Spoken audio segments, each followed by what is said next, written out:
Once upon a time, which is maybe 2 weeks ago given our modern day internet age, if you search for Chinese piano, then maybe you would have found Yuzha Wang Lang Lang or whatever awesome Chinese night piano type thing that you could have found out there. But nowadays, if you search YouTube, you'll find a strange sunglass wearing British man alongside a bunch of what we call little pinks. So what exactly is this? This is the result of an attempt to suppress information gone catastrophically wrong. This is the story of the Streisand Effect. Lots of y'all on this channel love the Streisand Effect. Like, the moment I start talking about this, then all of y'all were like, Streisand Effect, so let's talk about it. The Streisand Effect is deeply tied to our psychology. Specifically, there's this idea of reactance, the human desire to confront the forbidden, especially if it's brought forth by people who are unpleasant or behave in a otherwise horrible or sickening way.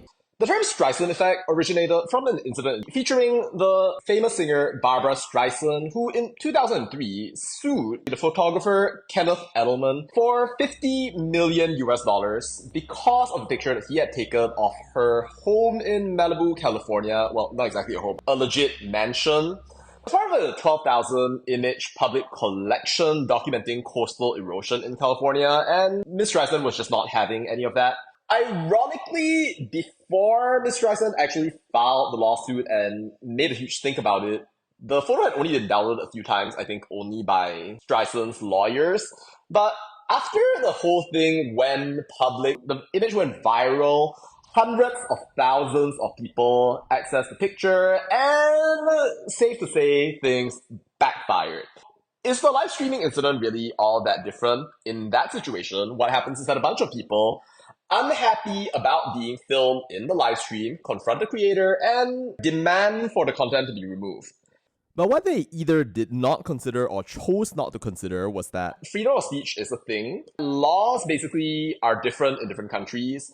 And generally speaking, basically anyone can just look up a law like on their mobile phone. They could have literally done it during the discussion, but for some reason they just did not do that. a whole geopolitical crisis was activated. And also, their high-handed approach involving threatening and literally gaslighting the person who created the content Catastrophically backfired.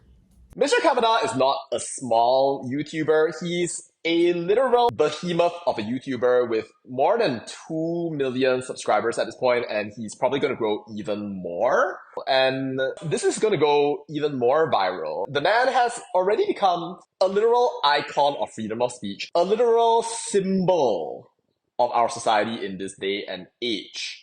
Instead of actually achieving their goal of suppression after legit lying, threatening, and intimidating, more than 10 million people have already watched this right here. So, what's the message here?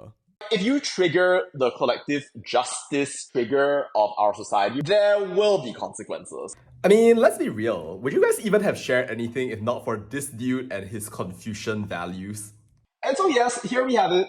An international incident, not just because of the initial live stream, but because of the way that a bunch of people reacted to it. In any case, the Streisand Effect demonstrates how efforts to conceal or remove information can result in more and more public attention, amplified by connectivity and rapid dissemination capabilities of the internet. And that's a story that's still playing out at the moment, and I guess we'll see how that's gonna go. Bye.